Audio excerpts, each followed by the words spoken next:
Good evening, everyone, and welcome to another edition of Prim and Proper Sports. I'm your host, Sonja. Happy Wednesday, everybody. This is our last Wednesday of January already, guys. Shout out to Pink Fanfur, the realest real creator out there. Thank you so much for the promos behind the scene, and also shout out to Bistrilla, the amazing producer extraordinaire. And thanks to all the platforms that are allowing me to live stream on tonight. Next Wednesday is my birthday, so I'm taking it off, but I'm here with you guys tonight. And y'all, I know I said last week we'd be delving into the NBA, but y'all, the NFL news will not stop despite us being on the cusp of the Super Bowl between the New England Patriots, go figure, and the Seattle Seahawks. We got a lot of coaching stuff to talk about. We also have a lot of Hall of Fame. We talking about the players of the season, all those outstanding guys that you saw on field, and some of those who we used to see who are now being honored in different and various ways. So come on in and say hi. It's just me tonight. And so I hope that everyone is doing well. And I will address your comments as I see them. Let me just make sure I don't miss anything here. It's been so long since I ran the board solo. But anyway, the big news, guys, I guess it's the big news. I don't know. You guys consider the Browns big news? The Cleveland Browns, you guys, they actually decided to hire Todd Monken as their head coach. So Kevin Stefanski, of course, to the Atlanta Falcons, and Todd is hired. The former offensive coordinator for the Ravens is going to the rival, the Cleveland Browns, taking Kevin Stefanski's place. That's per ESPN. The Buffalo Bills are in the process of finalizing their financial deal with promoting the offensive coordinator Joe Brady up as their head coach after they axed Sean McDermott. I'm still kind of like not over that, guys, but he was already there in the locker room. They interviewed a lot of guys, but they realized that their person that they wanted was right there in the locker room. And so he is being promoted from OC to HC. So kudos to Joe Brady. The Tennessee Titans. Y'all remember, before I start running through all these, I know some of us only really follow our team, but there was literally over a third of the teams that needed coaches. They ended up being 10 head coaching vacancies before the season was over with, including the termination of Dayball from the Giants earlier in the season, and the Titans, of course. So when you look at it like that, y'all, there was a lot of job vacancies. And what's up to the 1 8 cheek 3 toes? Thank you so much. I was just giving you a shout out, B, if that's you, or if it's Nate, or if it's Jay. What's up to you guys? And hello to Liz too. She's always on their platform. I hope you all are doing well tonight. Thank you so much for joining. And please share. Sharing is caring. All right, guys. So anyway, that's why I'm going through these coaching hires first. So some fans are not really excited about the new coaching hires because some of them were a downgrade. Let's be honest about this. All right. So moving along, the Tennessee Titans, who I was starting to tell you guys about, they are planning to hire the former Giants head coach. I just spoke about him. Brian Daboll is in the final process of being hired as their offensive coordinator, pending the Raiders head coaching decision. So he's got his, as they say, his irons in two fires right now. So whichever one offers him, I'm sure the most money is where he's going to go. But both of those franchises, he's going to have his work cut out for him. If he goes to Las Vegas, where Pete Carroll was sent home with his gum, or if he goes to the Titans, it's just so weird. He's going to be their head coach. He was the Giants head coach. Let's see. He's planning to hire the former Giants head coach. No, they're going to just hire him as the OC. That's what I thought. I read that the first, and I was just like, wait a minute, wait, what? So he would just be a head coach for the Raiders. He would be an offensive coordinator if he actually was with the Titans. So, all right, moving along. The Washington Commanders are finalizing a deal for the Vikings DB coach, Durante Jones, to be their DC. You guys know, even though they still have Dan Quinn as their head coach, they had their DC and OC were just like, hey, we want to pursue other stuff. We're out. So they needed that. And so they are actually talking to him now. It's a lot of moving pieces. And then the Jets have parted ways with their offensive coordinator, Tanner Engstrand. And so now they're looking for a new offensive coordinator. So just when you think the firings are done, they are not. Okay, B, I got you. Say it was me on the other account. What's up, B? Good. How about the Titans? Yeah, yeah. If the Raiders don't flock in and secure that, that contract with him first, because if he goes to the Titans, he's just the OC. If he goes to the Raiders, he's the HC. So I don't know. I guess it comes down to money, but which would you rather be, a head coach or the offensive coordinator? I guess it just depends on who has the most power or whatever. But anyway, and you guys know that Mike Tomlin stepped down from Pittsburgh, leaving a vacancy there, and they hired none other than the introduction of Mike McCarthy as their new head coach. And they are now looking for an offensive coordinator because their offensive coordinator also left in some form or fashion in Pittsburgh. This literally provides an interesting point here, guys. So Aaron Rodgers was basically saying, I know I'm out, blah, blah, blah. Once he saw, that the season went the way it was, and then Mike Tomlin, of course, stepping down, he was just like, hey, I'm out. And let's be clear, Aaron is really probably, I don't want to say really improbable, but I'm pretty certain when he retires, he's going to retire a Packer anyway. He's not going to retire a Steeler. He's not going to retire a Jet. He's going to go back and retire a Packer. The interesting part is by Mike McCarthy, who was his head coach in Green Bay, coming to Pittsburgh.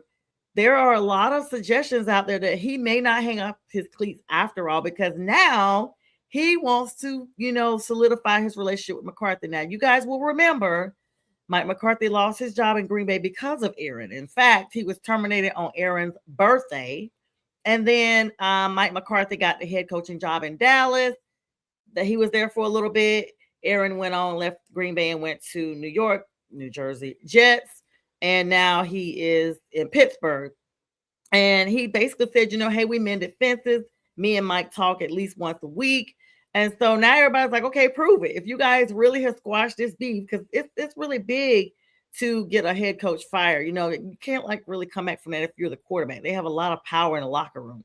So now everybody's like, okay, if you guys really squash the beef, then Aaron come back and give us one more year. Now, Aaron just turned 42 in December, y'all. I'm just saying. He is not Tom Brady. But don't be surprised if you see him come back another year to play for McCarthy in Pittsburgh. So kudos to Mike McCarthy getting a job with the Steelers. Speaking of really big news, because we're getting ready to start talking about the Hall of Fame nominees, finalists, and all that stuff here shortly. Bill Belichick, who is the head coach of the Carolina Tar Heels football organization right now, and of course, the former Super Bowl winningest head coach in NFL history with the New England Patriots, did not receive enough votes, y'all, for induction into the 2026 Pro Football Hall of Fame. Talk about a snub. He needed 40 out of 50 votes. I'm like, how close did he come? Who has he upset? I'm shocked. I thought Bill would be a sure wave in his first year of eligibility. Of course, he's been out of the league for a couple of seasons now. And not only that, this has created a lot of backlash on social media, guys. ESPN's been talking about this. Fox Sports and Sports Illustrated are all talking about the widespread backlash with Tom Brady speaking about it, Robert Kraft and Rob Gronkowski all criticizing this publicly, the snub. Now, the thing is, these votes come from within the league, to my understanding. It's not a fan thing or anything like that. So I'm just still trying to figure out who kept him out. The voters have reportedly wanted Belichick to wait a year, partially due to this whole Spygate, Deflategate legacy concern. So it's so crazy how you just can't overcome one situation. I mean, even though it's not really one, it's Spygate, then it's Deflategate, and then they had the thing with them filming. I guess that is Spygate. Spygate is when they were out watching other people's practices and stuff, and Deflategate with the ball pressure and what have you. And I guess it's like they're still trying to discipline Belichick behind that. And Tom's already basically been disciplined behind that like 10 years ago almost. That's wild. But anyway, he's not going to get in this year, guys, which is really, really unfortunate. So hopefully, he gets in next year. All right. Speaking of, let's look at the class of 2026 finalists, and some more snubs. Go figure. These are the finalist announcements. Tackle Willie Anderson, Drew Brees. Congratulations to him. Yay. Jari Evans, the guard, Larry Fitzgerald. Congratulations to him. Wide receiver, Frank Gore. Yes. Running back, Torrey Holt, wide receiver. And I got to say this one, Luke Kuechly. Woo! Luke. My absolute favorite linebacker of all times. Congratulations to Carolina Panthers on Luke getting it in right away. I'm so proud for him.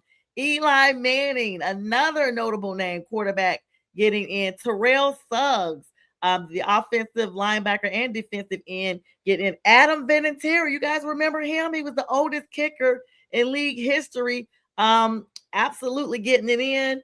And so congratulations to Mr. Vinatieri, Reggie Wayne, the wide receiver, Kevin Williams, the defensive tackle, Jason Witten. Congratulations to him, the tight end, the Cowboy. All right. Darren Woodson, congratulations to him, the safety, and Marshall Yonder, the guard and tackle. Congratulations to all of those gentlemen. Such an honor to be celebrated and to be here in good health and good spirits, to be able to celebrate that with their family and, colleagues, and to be recognized by the league. Now, some senior coaching contributor finalists. We talked about Bill Belichick getting snubbed. He was not elected. A contributor, Robert Kraft, was the contributor. Kenny Anderson and Roger Craig, L.C. Greenwood are all the seniors for finalists as well. Major snubs other than Bill Belichick was Eli Manning. He did not get enough of the votes in the very beginning because let me see. Hang on, my notes got crazy there. Did not receive enough votes despite winning 2 Super Bowl MVPs. So those were the finalists that I just named, but Eli is not going to get in. So that's wild. Former Giant quarterback didn't receive enough votes despite 2 Super Bowl wins. So I guess sometimes it comes down to the actual stats and not really wins or whatever. Yeah, B. Yeah, that was very idiotic by the sports writers. Just a lot of drama surrounding this. A little bit of drama, it could be mixed in. All right, let's look at some of the players of the year or breakout players. Let me break them down for you guys. For all these people who we were speaking about who had the highest accolades of this season. What's up, Fern? All right. He said Eli is not first ballot. And listen, he is a Giants fan. He knows Eli. He was there. So he was like, he's not first ballot. So if Fern said that, then hey, he's not first ballot for the Giants. Thank you, Fern, for chiming in. Good to see you, brother. Can't wait to see you on Friday with the fellas. All right, guys. This is a rookie explosion. Even though the draft that we just had was not heavily saturated with some of these pieces, these guys got in and did the work. This is the first team in Super Bowl era with 3 rookies posting 650 plus scrimmage yards each. They are Kyle Monaghay, 947 yards from the Chicago Bears. Colston Loveland from the Chicago Bears, 711 yards. And Luther Burden III from the Chicago Bears, 689 yards. Congratulations to those 3 rookies from the Chicago Bears. Some unsung heroes of the season from the NFC. Starting out with Calais Campbell from the Arizona Cardinals, 6.5 sacks, 28 pressures, and he is 39 years old, y'all, and still getting in. So congratulations to Calais. He's an unsung hero for real. David Onyemata from the Atlanta Falcons, top 10 run defender with 62 tackles. Congratulations to David of the Atlanta Falcons. And Booker from the Bears, again, another Bears. Congrats here. 4.5 sacks in 10 games. Major pass rush boost. So congratulations to them. Now, The 2025 season also had some team MVPs, and you guys probably can guess a couple of them, but let's talk about some of those that you may not know. We'll go through the list according to CBS Sports, who they voted on as team MVPs. They are none other than your Super Bowl contender, Mr. Drake May, quarterback, New England Patriots. This is his second year, guys, and what a leap it has been, leading his team to Super Bowl 60. And a little caveat about Drake, he's originally from Carolina, was a huge Panthers fan. This Super Bowl is going to be in Santa Clara. Super Bowl 50 was in Santa Clara, and Drake said that in that Super Bowl, him and I believe it was his dad went to the Super Bowl and saw the game in person. And how kismet is it that 10 years later, he himself is playing in that same stadium as a quarterback. So kudos to Drake, his wife, his family. Just super proud of that young man. He hit the ground running for real. Another name that you will not be surprised of, one of my favorite players, none other than Atlanta Falcons on Bijan Robinson, 1,478 rushing yards, 820 receiving yards. Bijan is a monster. And you guys know, for him to put up those type of numbers, he has been carrying that team on his back. No doubt the pivotal swift that they needed towards the end of the season to kind of come up and almost end the season at 500. So congratulations to Bijan. Highly decorated on the field as far as getting those accolades out there, and definitely the difference maker for the Atlanta Falcons. This other person, despite a lot of drama going on with this organization, every year his name comes up. It's none other than Josh Allen of the Buffalo Bills. 3,668 yards this season, 25 touchdowns, and carried an injury depleted roster. It was a shock to see him in the playoffs, y'all, with all those turnovers, because he did not have a history of making turnovers in the postseasons, in the playoffs. But congratulations to him for being, once again, named an MVP by CBS Sports. And to wrap up the MVPs, you cannot do this. This is according to CBS Sports.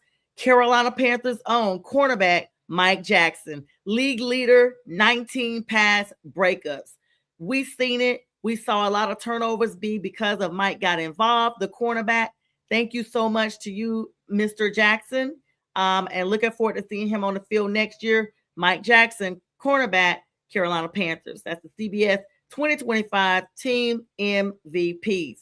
All right, these are some players, guys, right now that are in free agency, but they are about to really get their money in the end because they got some deals coming their way because of the numbers they put up this season. Number one, George Pickens, Dallas Cowboys. You guys know who he was, difference maker from Pittsburgh, and still a difference maker even in Dallas, 1,429 yards, 9 touchdowns, first Pro Bowl nomination. Congratulations to George.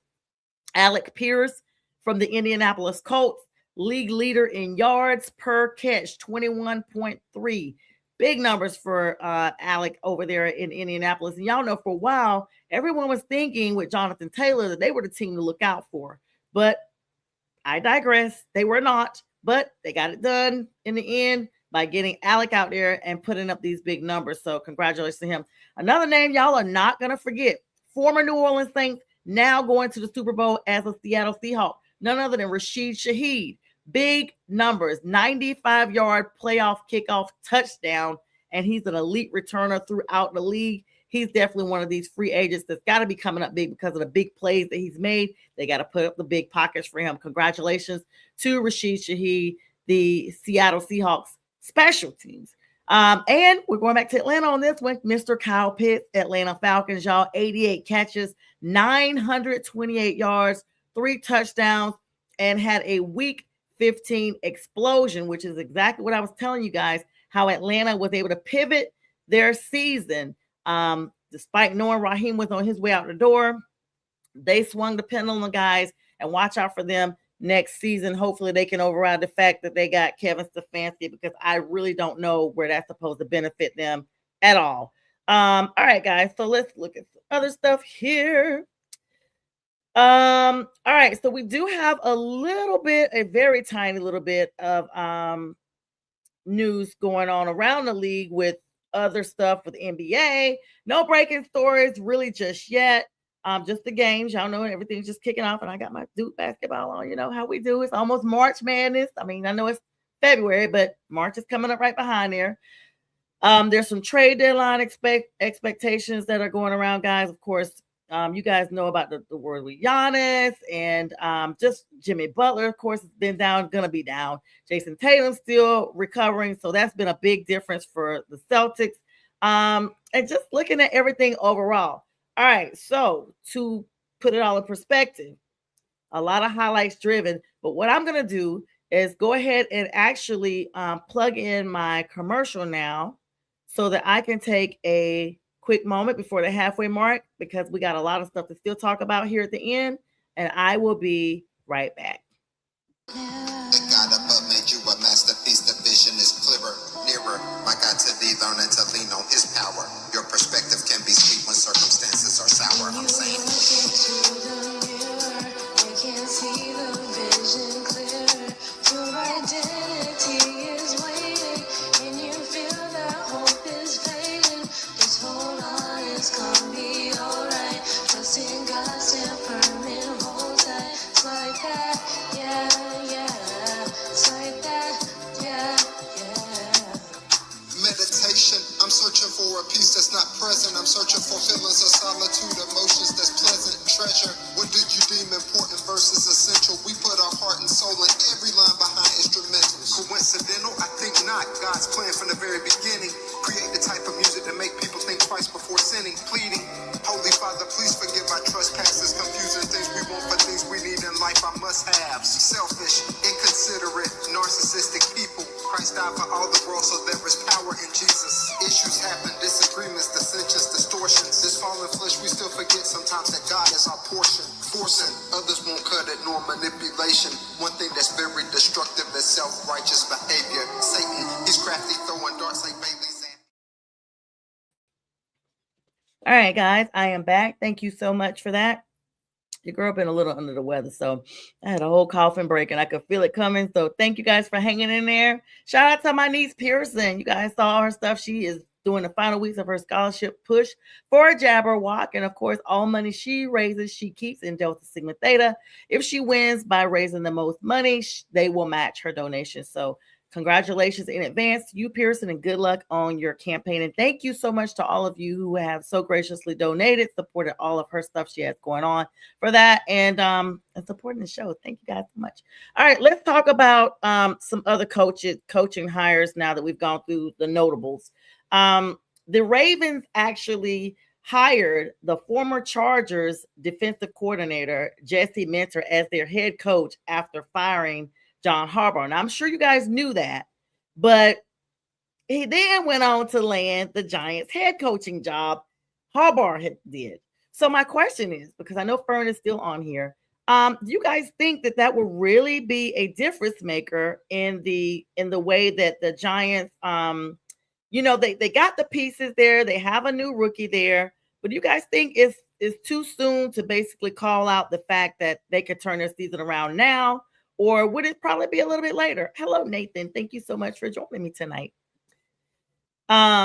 Just chime in with your comments, especially all of you all who are in the NFC East. I'm very interested to know what your thoughts are on this because I'm not completely sold on a defensive coordinator taking over for John Harbaugh in Baltimore. I mean, they were heavily gifted with the offense. So it's a little tricky. I would think you would have hired an offensive coordinator, especially for Isaiah Likely, for Lamar Jackson, for Derrick Henry, because everybody knows that the Ravens are heavily front-centered for the offense. So it's a little tricky to think why you would bring in a DC, but maybe someone knows that I don't specifically know or can explain it to me in the comments. We're live right now, so please feel free to come on in and say hello and drop your comments. All right, next, the Lions, the Detroit Lions, they added Mike Kafka as a high-ranking offensive assistant after his stint as the Giants interim coach. Lions, I'm so confused. Your offensive coordinator, your defensive coordinator both leave last year to take head coaching jobs. I wondered when it would show up. I honestly thought maybe, we wouldn't see it because The Lions have such a solid roster, and they played despite being injured and still were 15-2 the season that they were injured. But anytime both sides of the ball, everybody leaves, you're going to see it at some point. And we saw it later because they just finished at 500 at the end of the season, 8-8. But now you're hiring someone from the Giants. The Giants who won 4 games, that Giants, like I'm just not I'm trying to figure out what's going on, because I don't want to hear next season that Dan Quinn has been relinquished because of poor coaching hires that we're hearing about right now, like now. Because anybody's fair game. Once you see John Harbaugh go down, I was like, you know what? And perhaps that's why Mike Tomlin was like, you know what? I'm going to step down. The Steelers do not have a history of terminating anybody. They have had 3 coaches in the last 50 years. And Mike Tomlin was almost at 20-year mark. This would have been his 20th year if he stayed this year. He stepped down. They gave him that opportunity to step down. And those are going to be big shoes to fill. Not because Pittsburgh is just playing lights out, but it's because they have this reputation of never missing the playoffs. I like to phrase it the way it is. They say never had a losing season. Okay, but you haven't had really a winning season because you've gone into the playoffs and you're eliminated like the first week, the wild card usually. But however way they want to phrase it, Steelers fans, to hear them tell it, they got 60 rings. Yes, not 60. So it doesn't matter. But I'm saying it does matter. Phrasing matters. Words matter. So, it just doesn't make sense to me right now how some of these coaching hires are going when you look at the organization and you look at how the teams were. And to be honest, I'm going to back up to the Bills in just a second. Okay, yeah, B said he was the DC for Baltimore and a DC in Michigan. Okay. Connections there. That makes a lot of sense when you're talking about familiarity and things like that. I got you, B. That makes a lot of sense. Thanks for that comment. I don't know how you feel Sean McDermott's shoes in Buffalo. Josh Allen, the quarterback, had a solid relationship with him. The rest of the players have expressed sincere grief after seeing that he was fired. The owner goes in and says he fires him because he saw his quarterback crying after the playoffs loss. They're going to be crying. But you fire your coach who was 1 game away from basically going to the big dance. And he didn't get eliminated, but they got greedy. The NFL is a win now mentality. And everybody has been saying there's no Lamar Jackson. I know we're saying this ad nauseum, like all the time. There's no Patrick Mahomes. So he should have won. He has no competition. He should be going to the Super Bowl and he should be winning. It shouldn't be the Patriots. Yeah, no, you counted Denver out. You didn't think Denver was going to step up. And you probably didn't even think about second year Drake May coming out the rankings smoking and doing it. You didn't think that. You thought there was no competition in AFC, and because you were looking at the AFC North pretty much, and you were tricked. Or you were looking at the AFC West and you were still tricked. And so your resolve is to terminate Sean McDermott, and big shoes to fill. I don't expect to see them in the playoffs next season after such a big loss to that. It just makes 0 sense. It makes 0 sense at all. So you gotta think about how people come into the league, how people actually, the experiences they have, the connections they have, because sometimes it is who you know, and they don't always look at it for meshing of talent. So there's going to be that learning curve there. I mean, go figure. Sometimes you see the anomaly and it's not, and people blow it up and, they make it happen. But there you have it. All right. So the Commanders, they hired defensive back coach Durante Jones as their DC. Now, I'm a little leery of positions that are coordinators, not that are not. So if it's less than a defensive coordinator and an offensive coordinator, I'm always leery of these positions that come into like, okay, now they're going to be like akin to the OC or the DC or the head coach. Because a defensive back coach, I guess I would look at him making more of a, I don't know, maybe another lateral move, maybe another coordinator, but not the offensive coordinator, not the defensive coordinator. So the verdict is out. Y'all know I like to always say that the verdict is out on what happens with Washington. The Jets, okay, they have interviewed multiple offensive coordinator candidates. And once again, it's kind of like you guys, most of y'all probably don't remember back in the day, they had cassettes. It's like a cassette on rewind. Or I should just say, today, your DVR on pause and a replay.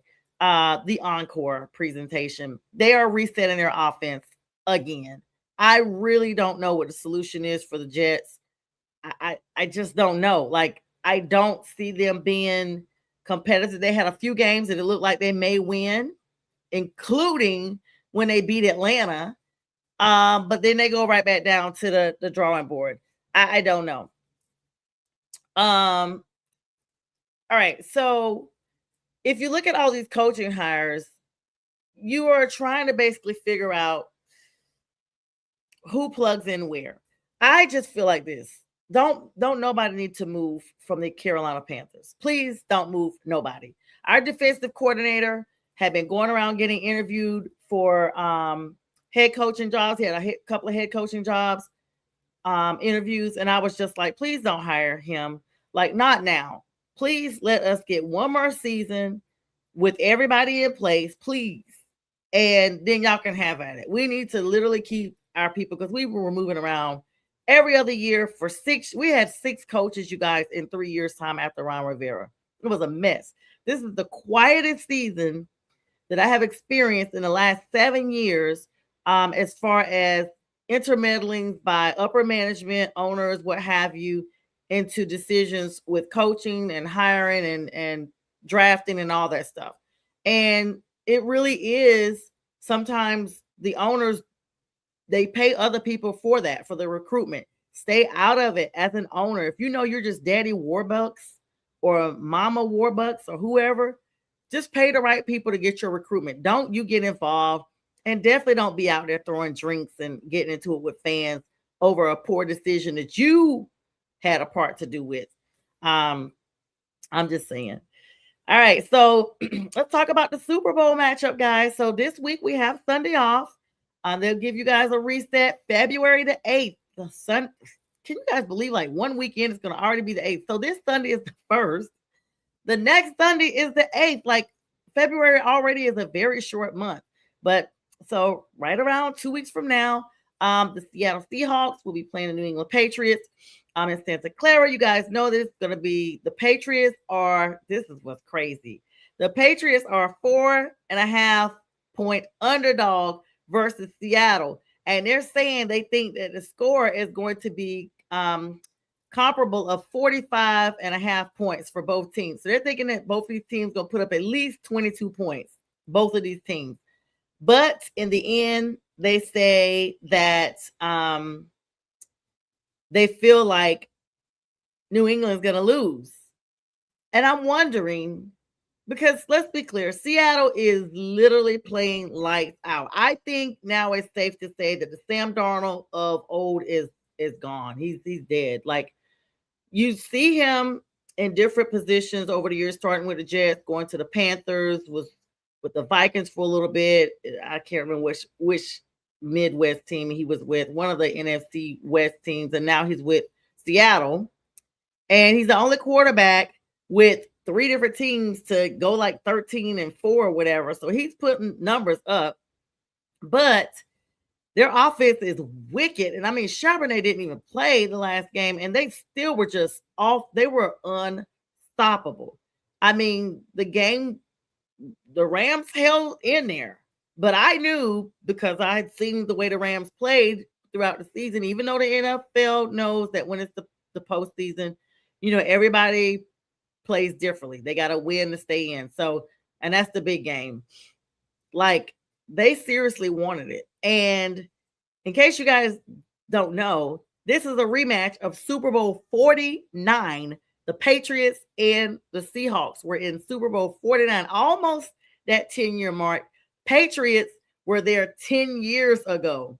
So go figure, they were in 49 and 50. That literally just clicked on me while I'm telling you guys. They were in 50 against my Panthers, and they were in 49 against Seattle. So kudos to them. Let's see, we got some comments here.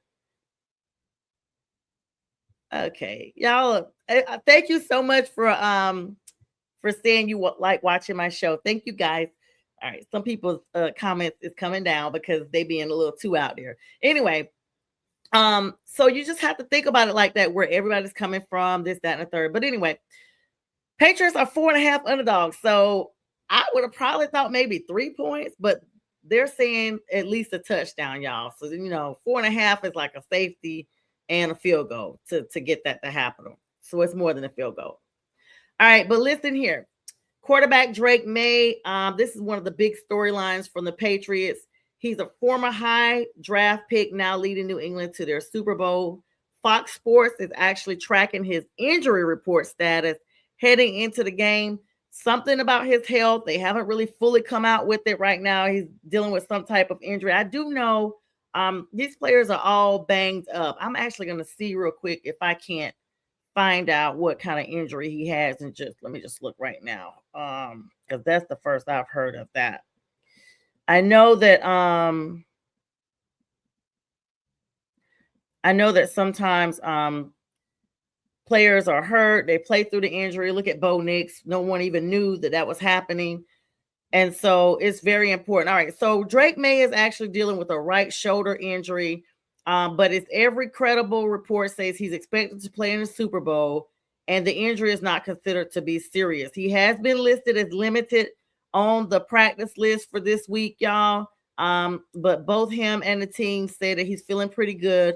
That the limitations that he has been on for this week are just precautionary. Let me tell you guys a little bit about the backdrop of this injury. Apparently, it just appeared today. Like, he just appeared on their projected injury report today with this right shoulder injury. And I know how that is. I can't even imagine being an athlete with an injured shoulder. And that's his throwing shoulder. He didn't practice today. But if the team didn't practice today, but if they did, he would have been on the DNP, did not practice, or limited list. This confirms he's not 100%, but he's also not sidelined. The injury basically happened because he was already dealing with this as a little aggravated issue in the AFC Championship game. And the physicality of that match actually aggravated and made it even more noted for him. He took a hit from the Denver safety, Talanoa Hufanga. And you guys probably saw that play. They actually talked about it for a quick second. He landed right on his right side, which didn't help the existed soreness. In multiple interviews, of course, he's saying he feels good. He's definitely excited about being able to play in the Super Bowl. Mike Vrabel, the head coach. Kudos to Mike Vrabel. Hold on, I'll come back to that.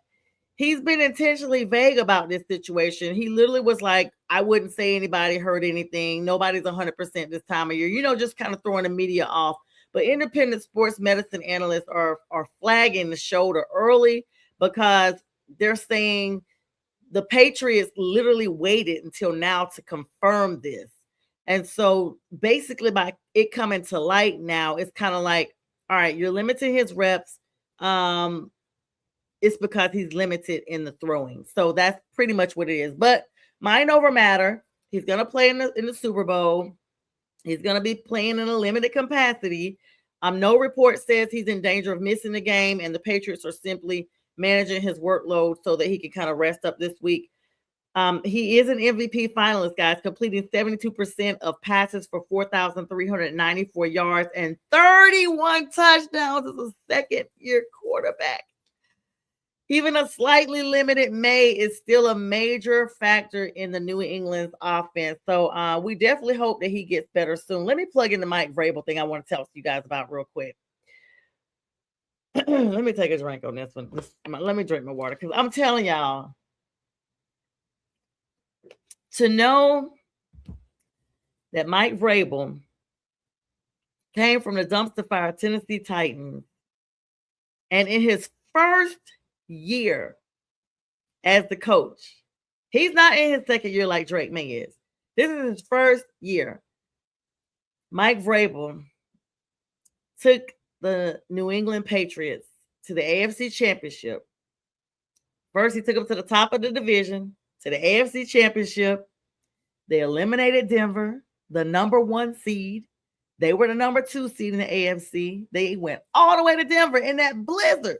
If y'all watched that game, you could tell it was cold. On my Friday show, I actually talked about that. I said, guys, they're talking about weather may be a factor. But when the game came on, I was like, okay, maybe, the weatherman can be wrong every day and still keep their job because you just cannot 100% predict the weather. I was like, okay, it's probably cold, but I don't see anything. Y'all, the third quarter, it started snowing and it was just like a little bit of flurries. And in the fourth quarter, it looked like a full out blizzard. They literally showed like the top of the stadium and everything. It literally looked like real Denver. But they're from New England. They're used to that. But they played in all of that with limited visibility and in the mile high. So with the altitude, and they left there with the dub. And to know that they normally don't travel well, they didn't have the best of records with traveling. They did it when it counted. So Mike Vrabel coming there, doing that, and getting those guys now in Super Bowl 60 is nothing short of amazing. He definitely should be coach of the year in my book, because he definitely did that. So congratulations to him. Let me see. Let me go back around here. Let me go back to where I was, because I was talking about Drake May and this game. All right, so when we look at the Patriots basically going back, this is the crazy thing. Now that the Patriots are back, everybody's back to this dynasty talk that, they always want to talk about the Patriots and the dynasty, da da da da. All right, let's be clear. This is really early for them to be talking about dynasty with the Patriots, but maybe the Patriots overall. You got to talk about the Steelers. You got to talk about the Cowboys, Patriots, Chiefs, and basically where the new Patriots team fits in amongst all those others who already have set the records for all the wins they got. And let's not count out San Francisco because they've got 5. They're on the quest for 6 at some point. Seattle is back on the big stage, however, though, guys, with a physical defense and an explosive offense. And that's what makes them so tough to beat. I'm going to be honest with you. They probably will win the Super Bowl, even though I really hope the Patriots do, because I just had the mindset if my NFC team can't win, then why should any NFC team win? I'm petty. I know. But a part of me is like, okay, it's Sam Darnold. He's a former Panther. I do tend to root for teams that have former Panthers on them because, like Christian McCaffrey, I would have rooted for the 49ers. But yeah, when you got both sides of the ball locked like that, I think it's going to be much bigger than 4 points. And especially now knowing that Drake May has this shoulder injury. They're going to give him his cortisone shots or what have you, and they're going to tape him up. But the weather is going to be cold, I'm sure. It's going to be cold this weekend. I'm pretty sure, like, this is February coming into it. It's really cold at time of year there. So cold tends to aggravate injuries or what have you. But Seattle's there. They're literally comparing them to that 2014 team, guys, the Legion of Boom, with Russell Wilson, Marshawn Lynch, Richard Sherman. You guys know that whole squad. Just a lot of people were on that team that everyone talked about. But the identity, the coaching, and the fact that honestly, this team is considered more highly offensive than the Legion of Boom was. So go figure. And congratulations to Rashid Shaheed who got on there because now he's in the Super Bowl, as opposed to when he came from the NFC South. So, yeah. All right, the bold predictions about the Super Bowl. They're basically saying Sam Darnold is going to play lights out. They're looking for him to be the MVP of the Super Bowl. He may be looking at some places where he's a backup gadget or even specific packages they're running during the plays.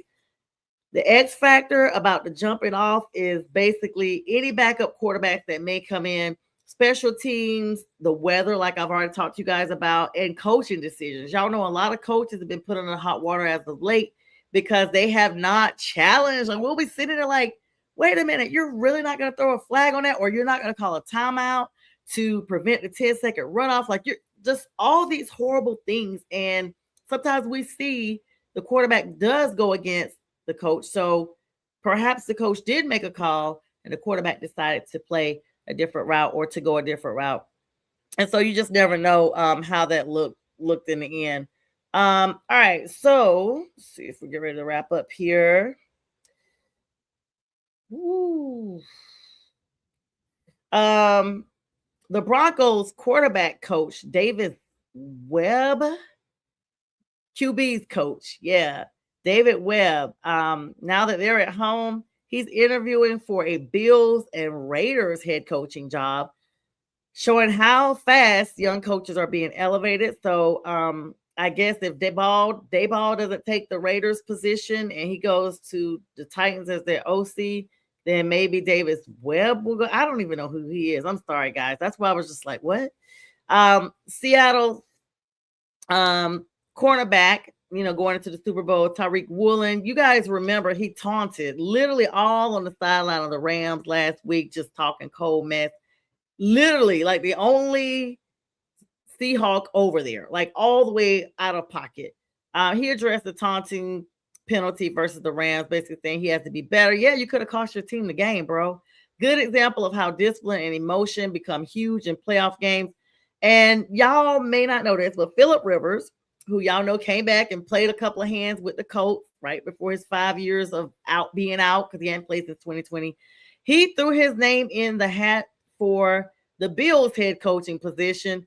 But he's recently withdrawn his name now, which basically, I guess he like, dude, they were going to hire Brady regardless. I don't even know why you would take your name out of there, but he did. And now, as I mentioned earlier, Joe Brady is the new coach. So let me ask you guys this as I get ready to wrap up here. The coaching carousel, and I've actually been saying that, but that's actually a term. There was a lot of coaches that were out of there. You guys know Mike McDaniel from Miami. Like, I mean, just a lot of coaches that it was crazy. I really just keep going back to Kevin Stefanski coming to Atlanta. This is just my thought. Kevin did not have as many wins as Raheem Morris. He had a whole lot of drama around Shador. Prim used to play in Atlanta.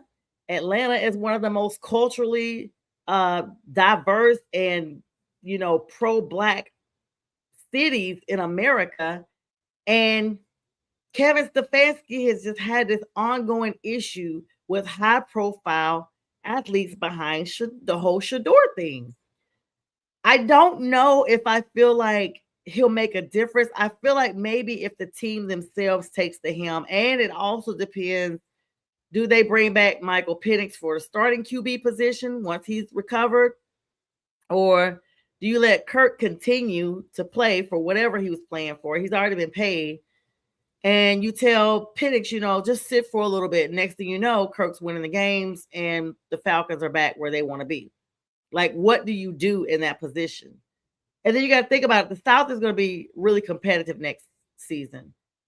Baker Mayfield may have taken a small topping off the top shelf, but don't think of him as being completely plummeted out. He's not.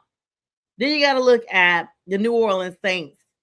Tyler Shuck was a difference maker.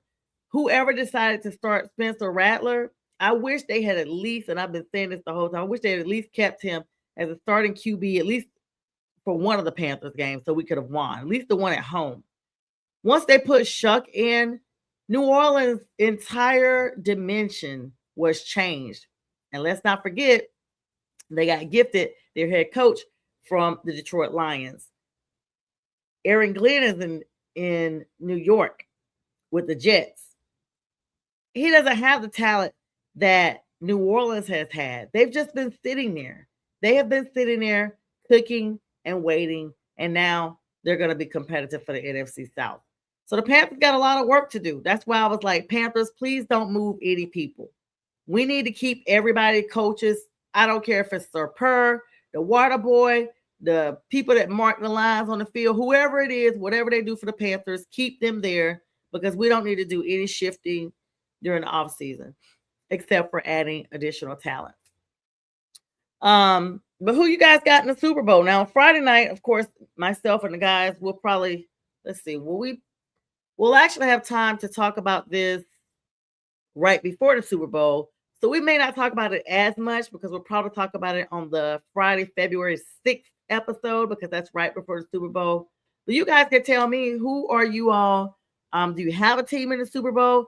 Are you excited to see the Super Bowl? And who you guys have picked to win the Super Bowl? Do you guys think everybody's right about the Seahawks? And do you think even if Drake May wasn't really limited, would it still be the same narrative? Like the fact that May is coming out saying that he's not feeling well with his shoulder, would it have made a difference? Because after all, some people counted the Patriots out a little bit against the Broncos. They were like, oh, they got to go to Mile High. The weather's going to be bad. I think I was one of them.